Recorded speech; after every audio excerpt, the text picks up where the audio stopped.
Bien, amados hermanos, nuevamente sean todos bienvenidos este día del Señor. Vamos a continuar nuestro estudio de la confesión de fe. Estamos en el capítulo 3 de la confesión, que trata sobre el decreto de Dios sobre todas las cosas. Así que vamos a ponernos nuevamente en las manos del Señor para que este tiempo sea de máximo provecho para todos los que estamos aquí, que podamos ser instruidos por su palabra. Oremos. Bendito Señor y Padre nuestro que estás en el cielo, te alabamos, Señor, te damos gracias por tu día santo que has apartado. No se debe en nada a nosotros, pero a ti únicamente, Señor. Tú eres quien pones el querer como el hacer por tu buena voluntad. Perdónanos, oh Dios, te rogamos también en esta mañana. Ten misericordia de nosotros porque pecamos contra ti todos los días, Señor. Invariablemente, perdónanos, te lo rogamos y te suplicamos en Cristo que nos concedas una conciencia tierna para recibir tu palabra, Señor. Sé con nosotros, te lo pedimos. Guía al expositor e ilumina a aquellos que escuchan para que seas tú en todos nosotros. Te lo rogamos, oh Dios, trae con bien a aquellos que también vienen en camino. Y glorifica tu nombre, donde quiera hoy día se expone tu palabra con fidelidad. En Cristo te lo rogamos. Amén. Bien, entonces, cuando hablamos, vamos a ver, ya hace ya más de un mes, ¿no?, que no tocamos este tema. Así que vamos a tratar de hacer un rápido, breve resumen de lo que hemos visto hasta ahora. ¿Recuerda alguien qué entendemos por el decreto de Dios? ¿Qué se entiende por el decreto de Dios? ¿Qué queremos decir cuando hablamos del decreto de Dios? A ver.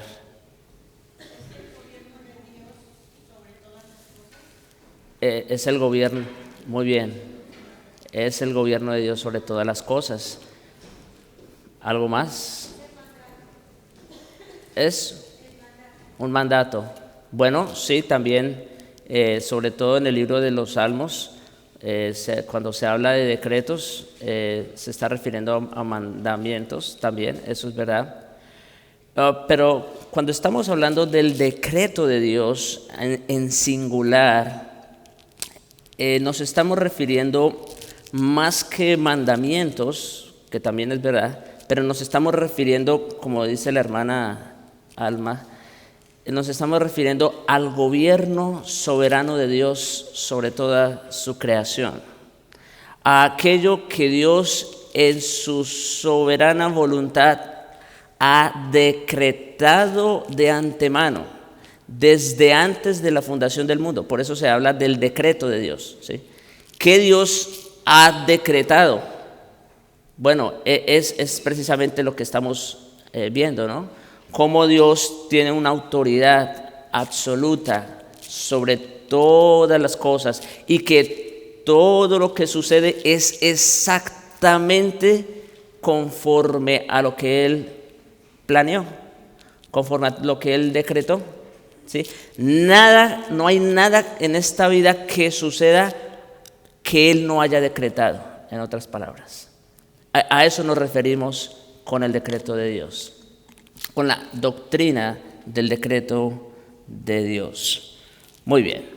Ahora, ¿recuerdan algunos aspectos donde, bueno, sabemos que sobre todas las cosas, pero estamos siendo un poco más específicos, ¿no? ¿Sobre qué cosas Dios es soberano? ¿Recuerdan algunas? Sobre la muerte. Muy bien. También soberanía en las libres actuaciones de los hombres, o sea, que aunque ellos hicieron, pero era Dios que ya fue decretado por medio de esa persona llevar a cabo su plan. Correcto. Muy bien. Sí, también. Eventos buenos y malos. Muy bien.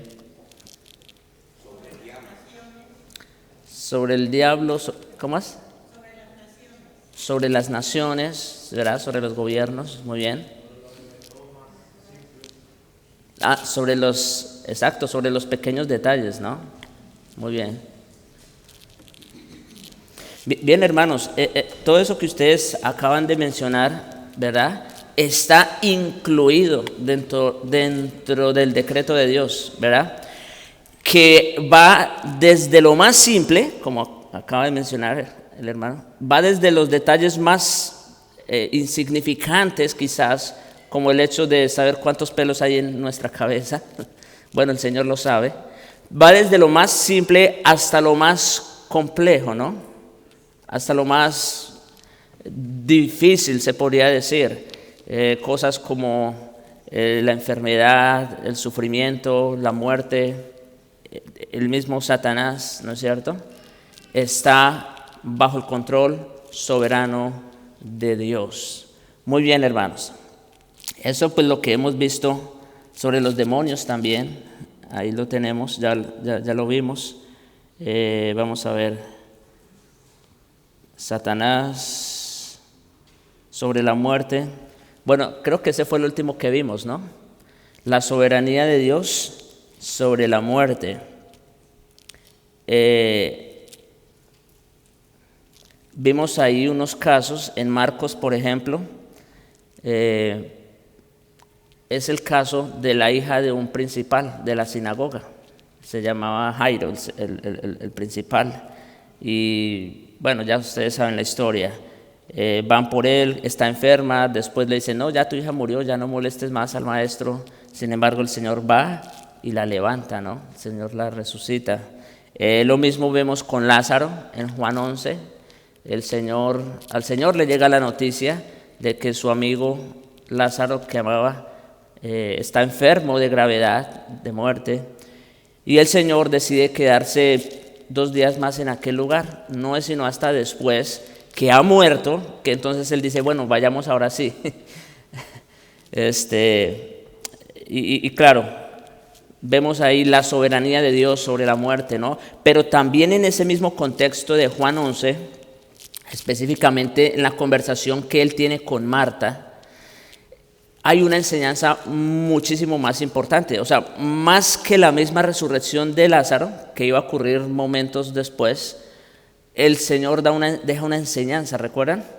Marta le pregunta, Señor, o le dice, Señor, si hubieras estado aquí, mi hermano no habría muerto. ¿Recuerdan? Y entonces el Señor, ¿qué le dice? ¿Recuerdan?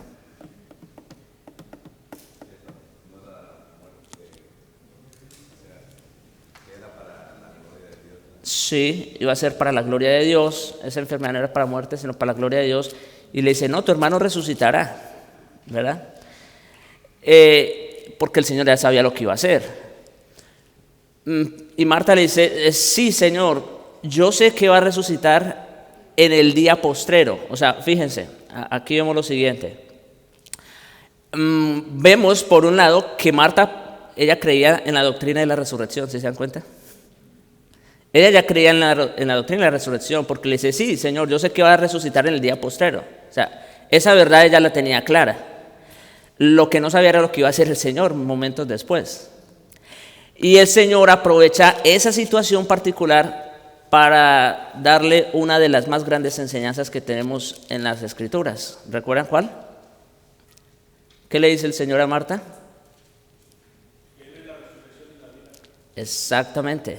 Yo soy la resurrección y la vida. El que cree en mí, aunque esté muerto, vivirá.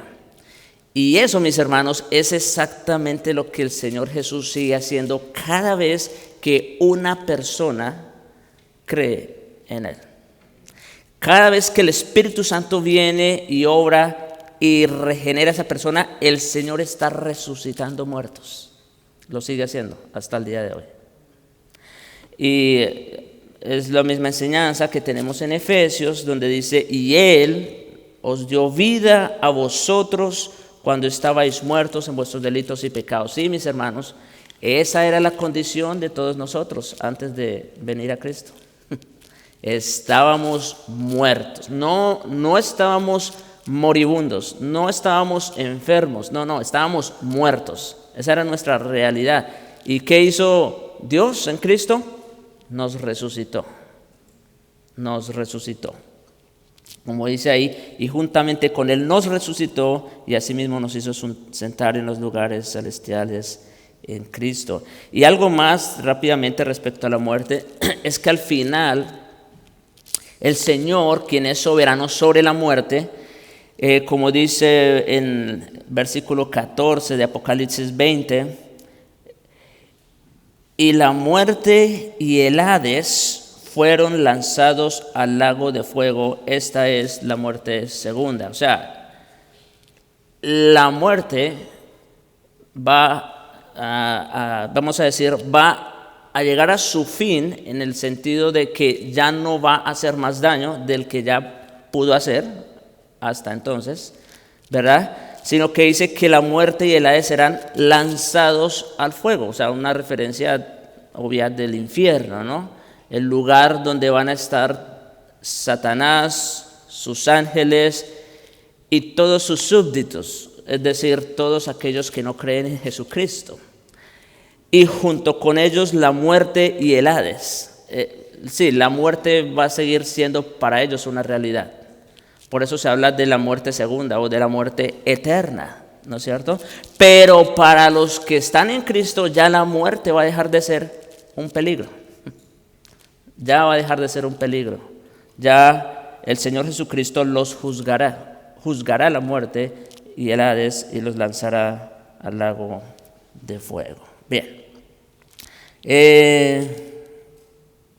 Y de hecho en el versículo 6 dice: bienaventurado y santo el que tiene parte en la primera resurrección. ¿Cuál es la primera resurrección?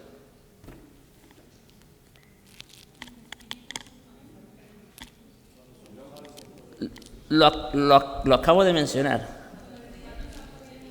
Exactamente. Cuando Dios en su gracia obra en una persona, cuando el Espíritu Santo viene y regenera a esa persona. Esa es la primera resurrección, ¿no?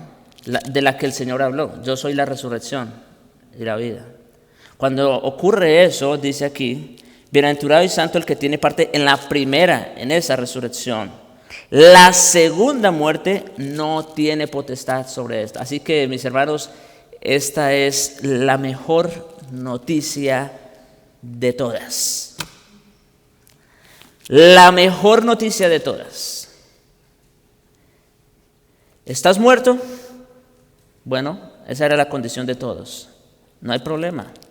Bienaventurado el que tiene parte en esa primera resurrección. Bienaventurado todo aquel que viene y cree en Jesucristo. La segunda muerte, que es la muerte eterna, ya no tiene potestad sobre ustedes. Esa es la mejor noticia del mundo. Que la muerte, mire, ¿por qué? Rápidamente. ¿Por qué es la mejor? ¿A qué es lo que el hombre más le teme en esta vida? La respuesta es obvia, ¿no es cierto? Y eso, que la muerte en sí mismo no es nada. O sea, la muerte es solamente la separación del cuerpo con el alma. Pero todos vamos a pasar por ahí. Nadie puede evitar ese momento. A lo que debieran más bien temerle es a la muerte segunda. Porque de esa sí nadie puede ser, o sea, los que llegan allá nunca podrán salir de ese estado o de esa condición. a esa muerte sí debieran tenerle miedo, a esa muerte sí debieran temerle.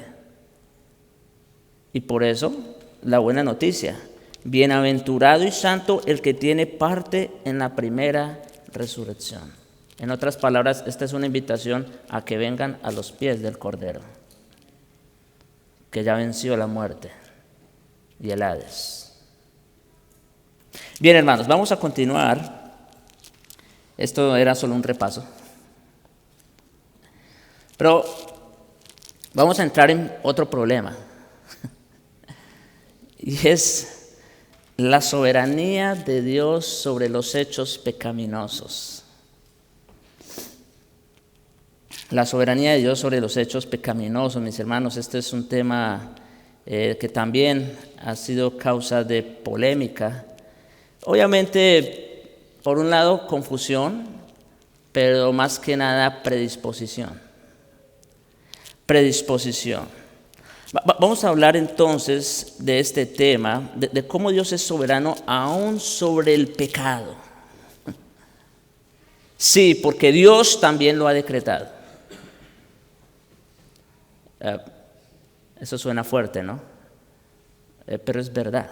Si Dios no decretó el pecado y si Dios no es soberano sobre el pecado, entonces no es soberano del todo. Sí. Así que vamos a abordar este tema como la Escritura nos lo presenta. ¿En qué medida, en qué aspecto Dios es soberano sobre el pecado? Y el primer aspecto, lo primero que tenemos que decir es que aunque Dios decretó lo bueno y lo malo, Dios nunca peca. Eso es lo primero que debemos tener claro. Aunque Dios decretó lo bueno y lo malo, Dios nunca peca. O sea, esa verdad debe ya ir por encima de todo lo demás. Dios no peca porque Él es santo. Él es justo. Él es bueno. Eso lo vimos ya en los atributos de Dios, ¿recuerdan? Por eso Él no puede pecar. La confesión de 1689 afirma lo siguiente: sin embargo, hablando del decreto de Dios, de tal manera que por ello Dios ni es autor del pecado ni tiene comunión con nadie en el mismo. ¿Sí? Dios no es autor del pecado, aunque Él lo haya decretado. Y tampoco puede tener comunión con alguien que esté viviendo en el pecado. Por eso nosotros creemos y afirmamos que Dios no tiene comunión con todos los hombres. O, dicho en otras palabras, no todos los hombres son hijos de Dios. Esta es otra verdad chocante a veces, ¿no?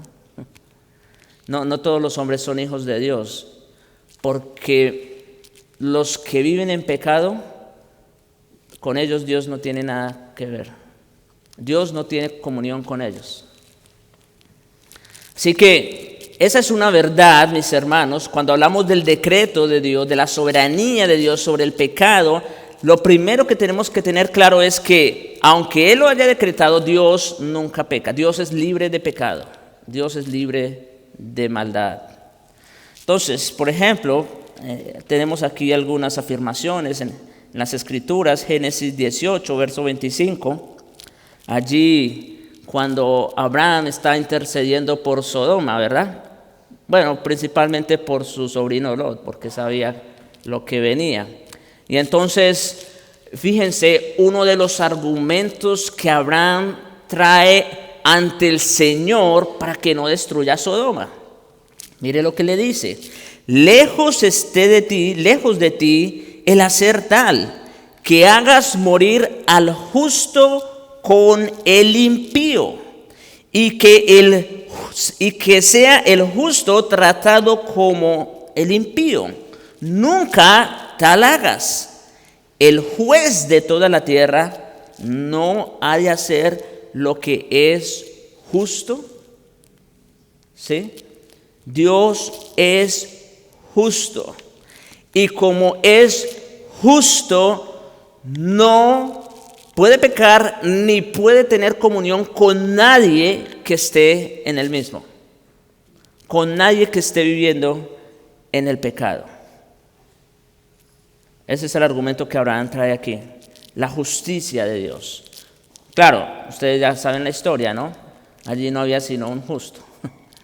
Y por eso, pues finalmente la mejor decisión es salga Lot con su familia, y eso que su familia tampoco era creyente, pero bueno, por lo menos mostró compasión, misericordia con este santo y destruyó la ciudad. Bien, en Habacuc 1:13, esta es una afirmación muy clara y contundente.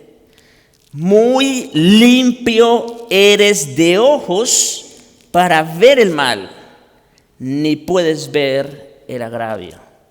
Este es el Dios del que nosotros estamos hablando aquí.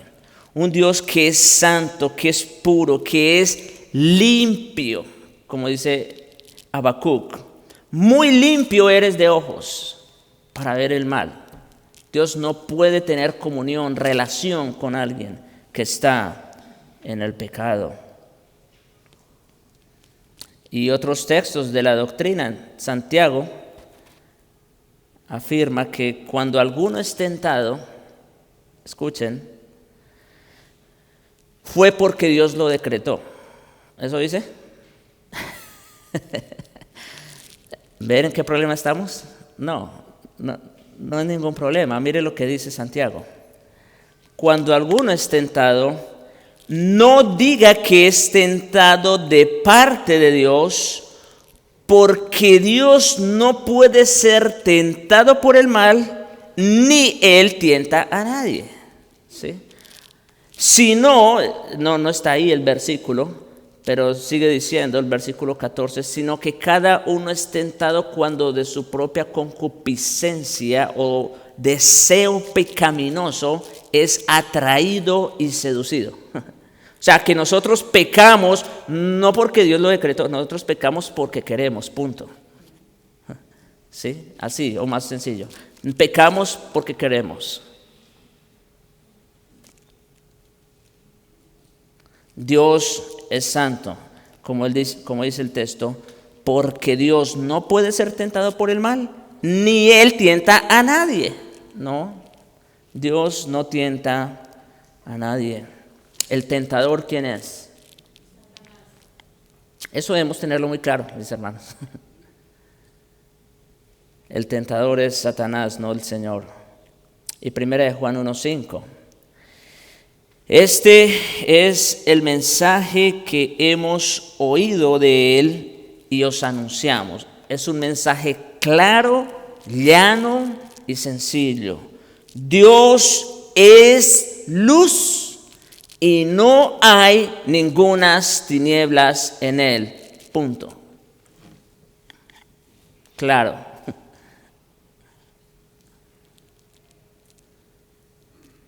¿Ha decretado Dios el pecado? Sí.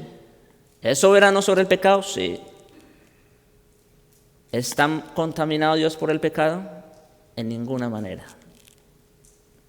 En ninguna manera. Dios es luz y no hay ningunas tinieblas en Él. Dios no puede pecar y Dios no puede tener comunión con alguien que esté en el pecado o que esté viviendo en el pecado. Eso es lo primero que tenemos que decir con respecto a la soberanía de Dios sobre los hechos pecaminosos. Dios, aunque decreta lo bueno y lo malo, Él nunca peca. Entonces, yo creo que estas afirmaciones son claras, ¿no? Los textos fueron claros. No sé si hasta aquí tienen alguna pregunta, comentario.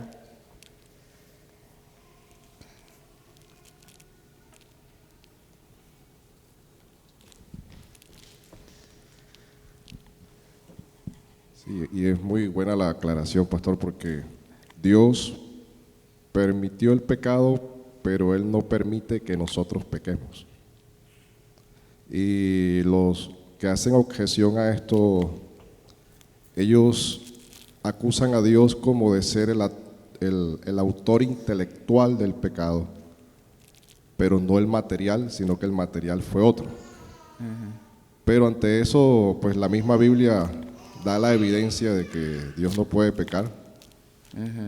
Pero los liberales hablan de que en muchas ocasiones acusan a Dios como el autor intelectual. Pero detrás de eso también está el tema de que el pecado no se dio por compulsión. O sea, como si Dios hubiese ocasionado o empujado al hombre a hacerlo para que se cumpliese su plan. Sí.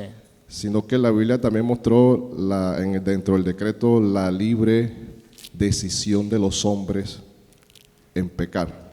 Sí. Y eso excluye a Dios también de todo pecado. Sí. Mire, es buena la intervención y aprovecho para hacer esa aclaración.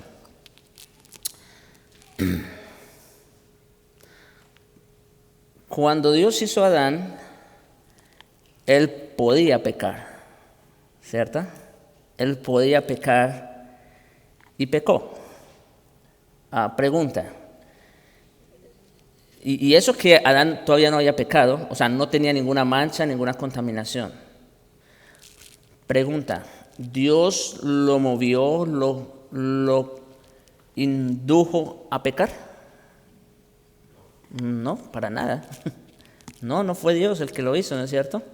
¿Quién fue el que vino y sembró la cizaña? Satanás, ¿no? El enemigo. Y por medio de la mujer, y en fin. Pero ahí, con el pecado, Dios no tuvo, en ese sentido, Dios no tuvo que ver. Adán solito fue el que cayó con su esposa. Punto. Ahora, después de Adán, el hombre no puede no pecar. ¿Por qué? Por la sencilla razón de que todos los seres humanos estábamos representados en Adán. Sí. Adán fue nuestro primer representante. De manera que lo que sucediera con Adán, eso nos iba a afectar a todos los hombres, indefectiblemente. Sí. De ahí que todos los hombres, o sea, hombres y mujeres, que nacen, ya vienen con el pecado, ya vienen con una sentencia, de hecho, con una sentencia de muerte, ya nacen. Y aunque de pronto de facto o de hecho no hayan cometido algún pecado. ¿Por qué? Por su representante Adán. Y en ese sentido, mis hermanos, es que aplican las palabras de Santiago. No, Dios no puede ser tentado por el mal, ni Él tienta a nadie. Es que cada uno, cuando de su propia concupiscencia es atraído y seducido. O sea, aquí no podemos culpar a Dios, ¿verdad?, por el pecado de los hombres. Que si bien Él es soberano sobre el pecado y si bien Él lo ha decretado todo, entonces Él es autor intelectual. No. El autor intelectual, por un lado, fue Satanás. Acuérdense en el principio cómo fue. Él fue el que vino y sembró la cizaña, como lo sigue siendo hasta el día de hoy. Y por otro lado, nosotros mismos, ¿no? Con la ayuda de nuestra concupiscencia, de nuestros deseos pecaminosos, entonces es que concebimos y damos a luz el pecado, de hecho. Así que es importante hacer esa aclaración. En ninguno de los dos casos, ni antes de la caída ni después de la caída, Dios es autor intelectual del pecado. Sí, primero yo creo que de los temas, hablando del decreto de Dios, el más complicado y el más difícil de entender es el decreto de Dios sobre el pecado, sobre Satanás, que es el autor del pecado. Y creo yo que desde el principio el hombre culpó a Dios por el pecado. La mujer que tú me diste. Entonces, y la mujer también culpó a Dios. Dijo, la serpiente que tú criaste, ¿verdad? Porque la serpiente la crió Dios. Al final de cuentas, el culpable viene siendo Dios porque Él crió a Satanás. ¿verdad? Era el sello de la perfección. Y Dios todo lo que hace, lo hace perfecto. Ahora, yo no oigo a nadie quejarse de la gracia, de la misericordia, del amor de Dios, de la compasión de Dios. Bueno, no los conocieras si Dios no hubiera creado a Satanás. No sabrías que eso existe. Yo no oigo a nadie quejarse de la hermosura de una mujer. Pues dele gracias a Dios a que hay otras más feas para que puedas apreciar la hermosa. Y de todas las cosas es la misma cosa, pero la gente no sabe apreciar eso. Dios es perfecto. Y desde que Él crió a Satanás, Él lo crió. Y a Él le sirve. Y Él lo sujeta. Y es lo que vamos a ver hoy en el mensaje. Vamos a hablar del anticristo. Nada más y nada menos. Así que estamos viendo que Dios es soberano en toda la creación. Y Él crió a Satanás. Y tiene control en todo. Y todo le sirve y todo es para su gloria. Ahora, hay muchas otras opciones que podemos tomar en cuenta, pero ya enseñaron todo lo mejor, claro, ¿verdad? Lo estuvieron diciendo perfectamente bien. Pero mi punto es eso: nunca le saquemos la vuelta al tema. Dios sabía de todo y Él mismo crió a Satanás, pero le sirve Satanás a Dios. Sí, es que, miren, acuérdense, el decreto de Dios tiene que ver con el ejercicio de su soberanía. Entonces, tenemos que decir y afirmar y creer de todo corazón que Dios es soberano absolutamente sobre todo. Incluyase el pecado, incluyase Satanás, los demonios, etc. Porque como se dijo hace un momento, si no es así, si Dios no es soberano sobre el pecado, si Dios no es soberano sobre Satanás, entonces hay razones para pensar que algo está fuera del control de Dios. ¿Se dan cuenta de la gravedad de no creer esta verdad? Eso daría razones para pensar de que hay algo que está fuera del control de Dios. ¿Se imaginan si Satanás no estuviera en las manos de Dios? ¿Se imaginan si el pecado no estuviera en las manos de Dios? Gracias a Dios que Él es soberano sobre el pecado también. Gracias a Dios. Y como decía también el pastor, no podemos apreciar lo uno sin lo otro. No podríamos apreciar la belleza de un diamante a menos que se ponga en un pañuelo negro de fondo, ¿no es cierto? Es exactamente lo mismo. No podríamos apreciar la representación de Cristo porque muchos alegan o dicen por lo menos, bueno, ¿por qué no puso Dios a alguien en lugar de Adán? No, Adán fue el mejor representante que podía haber. Él fue el mejor porque no había pecado nunca. Así que no, pero si no quieres aceptar a Adán, entonces tampoco tienes derecho para aceptar a Cristo como tu representante. ¿Se dan cuenta? Todo está conectado y todo tiene que ver con ese plan soberano de Dios. Sí, hermano. En este sentido, ¿verdad? El decreto de Dios sobre todas las cosas, Él usa el pecado del hombre para llevar a cabo, como acaba usted de decir, llevar a cabo sus planes. Sí. Y todo siempre al final, para la alabanza de su gloria.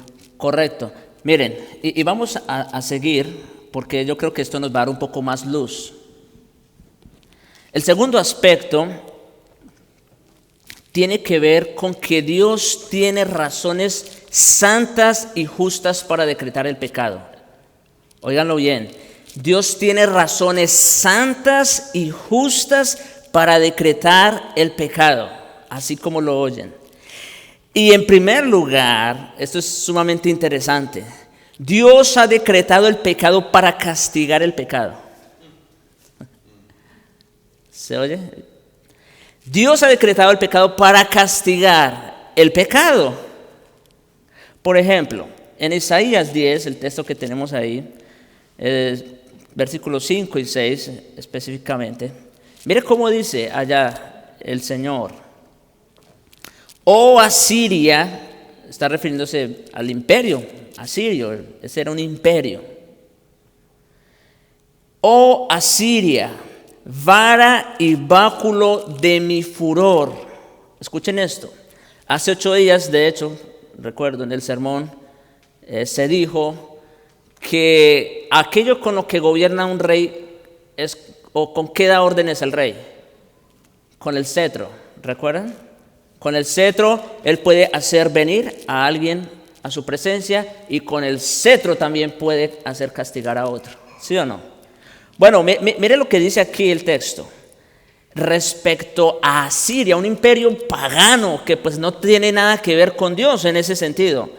Mire lo que dice, vara y báculo de mi furor. O sea, Dios está usando a Asiria como un cetro en su mano. ¿Se dan cuenta? Así mismo, vara y báculo de mi furor. En su mano de Asiria, he puesto mi ira. O sea, Dios está tomando a Asiria como un instrumento para ejecutar su ira. Le mandaré contra una nación pérfida. De hecho, ¿de quién está hablando ahí? ¿Cuál es esa nación pérfida, dura? Israel, exactamente. Su nación, su pueblo, ¿no es cierto? Y dice, le mandaré contra una nación pérfida y sobre el pueblo de mi ira le enviaré para que quite despojos y arrebate presa y lo ponga para ser hollado como lodo de las calles. ¿Qué les parece? Dios usando una nación pagana, ¿no es cierto? Perversa. ¿Para qué? Para castigar a su propio pueblo. Ese es el punto aquí. Dios está usando el pecado de otra nación para castigar el pecado de su propio pueblo. ¿Se dan cuenta cómo es de soberano Dios? Se vale del pecado para castigar el pecado. ¿Sí? Y lo mismo tenemos en Jeremías 15, versículos 1 al 4. Allí está hablando de Nabucodonosor, como él, al igual que Sennacherib, rey de Asiria, como Nabucodonosor iba a ser un instrumento en sus manos. ¿Y a causa de qué? Del pecado de Judá. Y específicamente ahí menciona de Manasés. Manasés, el rey más perverso que tuvo la nación judía, al punto de incluso llegar a sacrificar hijos a otros dioses paganos. Bueno, Dios usa a un rey tan malvado y tan perverso, a un anticristo, como lo fue Nabucodonosor, seguramente no sé si lo va a mencionar el pastor Ricardo, a un anticristo como Nabucodonosor, Dios lo usó para castigar a su propio pueblo por el pecado de su rey. Entonces vemos eso. Dios tiene razones santas y justas para decretar el pecado. ¿Cuál? Castigar el mismo pecado. Ahora, si vamos al Nuevo Testamento, es más interesante la cosa, porque por ejemplo, en Romanos 1, no vamos a ir allá, es un texto un poco extenso, pero en Romanos 1, versículos 18 al 32, allí tenemos, yo creo, la más clara demostración del abandono de Dios a una humanidad depravada. El abandono de Dios a una humanidad totalmente depravada. ¿Y en qué consiste el abandono de Dios a esa humanidad depravada? Como dice el texto allá en Romanos 1. Por ejemplo, bueno, desde el mismo versículo 18, cuando dice, porque la ira de Dios se revela desde el cielo contra toda impiedad e injusticia de los hombres que detienen con injusticia la verdad. ¿Qué dice el apóstol aquí? ¿Qué está afirmando aquí? Está afirmando precisamente que Dios en su soberanía está derramando su ira sobre toda impiedad e injusticia de los hombres que detienen con injusticia o a propósito la verdad de Dios. Ahora, eso es lo que va a explicar más adelante. Bueno, ¿y cómo Dios está revelando su ira sobre esta humanidad caída y perversa? Versículo 23. Y cambiaron, aquí vemos, cambiaron la gloria del Dios incorruptible en semejanza de imagen de hombre corruptible, de aves, cuadrúpedos y reptiles. Vemos que la raza humana no recibió el mensaje de Dios, sino que al contrario lo rechazó. Y el resultado de rechazar el evangelio, de rechazar el mensaje de Dios, los llevó a ser una humanidad idólatra, al punto de adorar a las criaturas antes que al Creador. Por lo cual, versículo 24, también Dios los entregó a la inmundicia. ¿Se dan cuenta? Ya la humanidad estaba en pecado, estaba en maldad, en una depravación total, en una idolatría insaciable. ¿Y qué hace Dios como consecuencia de esa idolatría? ¿Qué dice? Los entregó a la inmundicia en las concupiscencias de sus corazones. Así que entonces Dios utiliza el pecado para castigar el pecado. Es exactamente lo que está diciendo el texto. Dios se está valiendo del pecado para castigar el pecado, la maldad de los hombres. Los entrega a la inmundicia. Y noten, este punto es bien importante. Otra vez, para que no creamos que Dios es autor intelectual del pecado.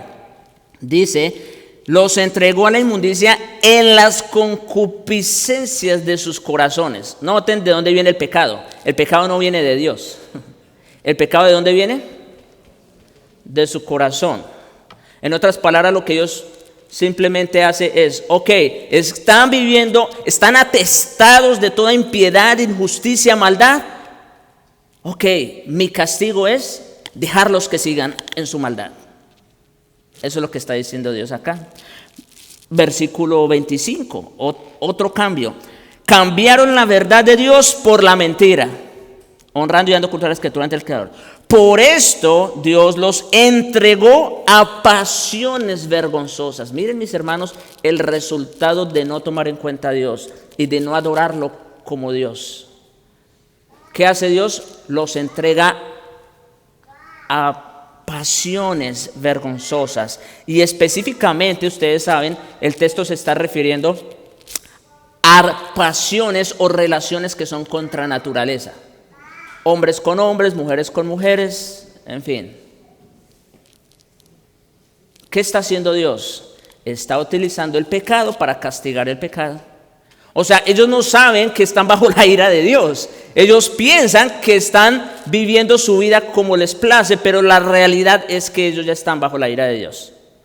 Ya están experimentando el castigo de Dios al estar en esa condición. Por eso nosotros creemos y afirmamos que la condición más baja y más depravada de un ser humano es cuando llega a ese punto, a actuar contra naturaleza.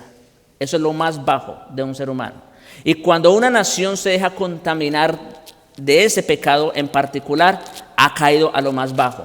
Cuando una nación llega a ese nivel, está a punto de colapsar. Eso fue lo que hizo colapsar a Grecia, a Roma, etcétera, etcétera. Pero Dios es soberano, mis hermanos. Ese es nuestro punto. Dios sigue siendo soberano.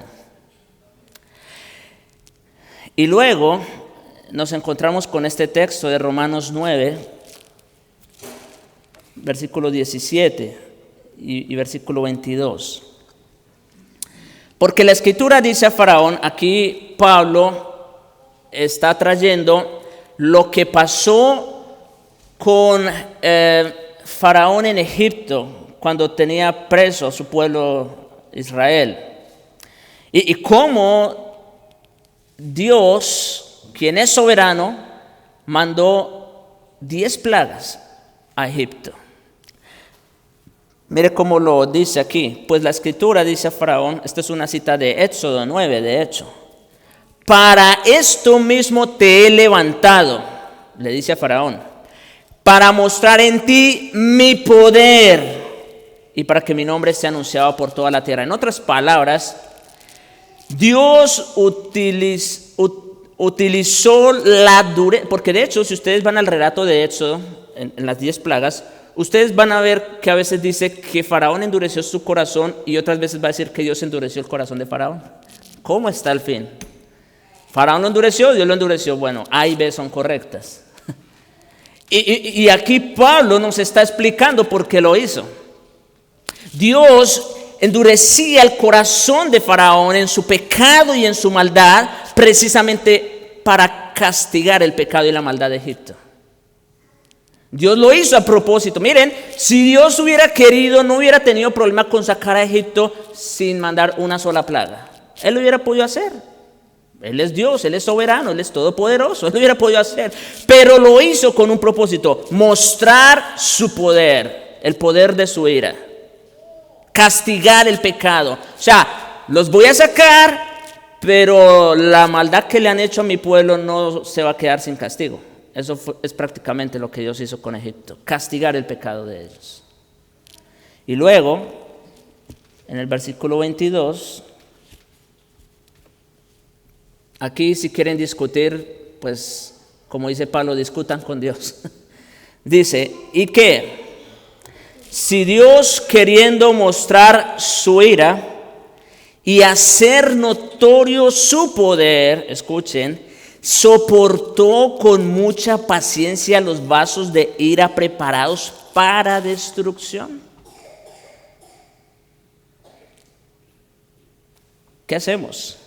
Dios así lo ha planeado, así lo ha decretado. Él es soberano y Dios hizo unos vasos para ira y otros de misericordia.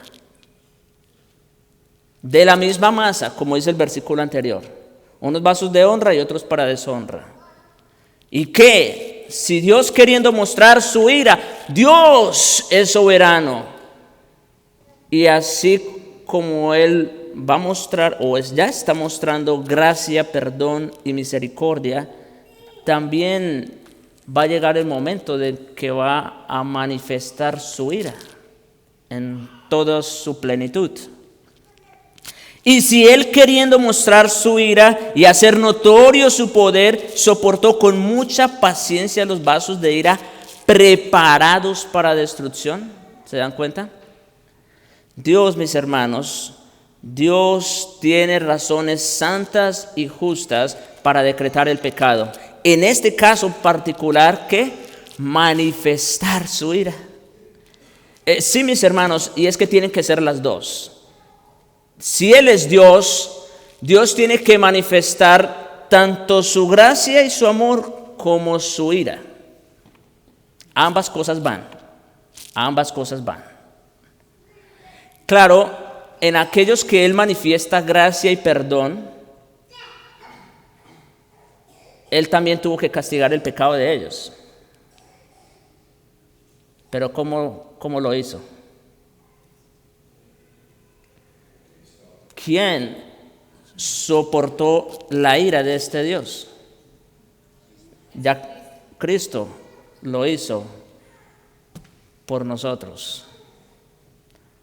Pero injusticia, no, en Dios no hay injusticia. ¿Se dan cuenta? Entonces, bueno, vemos esto, mis hermanos. Dios tiene razones santas y justas para castigar, para decretar el pecado. Y una de las principales razones es para castigar el pecado mismo. Dios decreta el pecado para castigar el mismo pecado. Creo que ya no nos va a dar tiempo para abordar la otra razón, que es muy importante, pero vamos a dejar hasta aquí, yo creo, a ver si tienen preguntas o comentarios.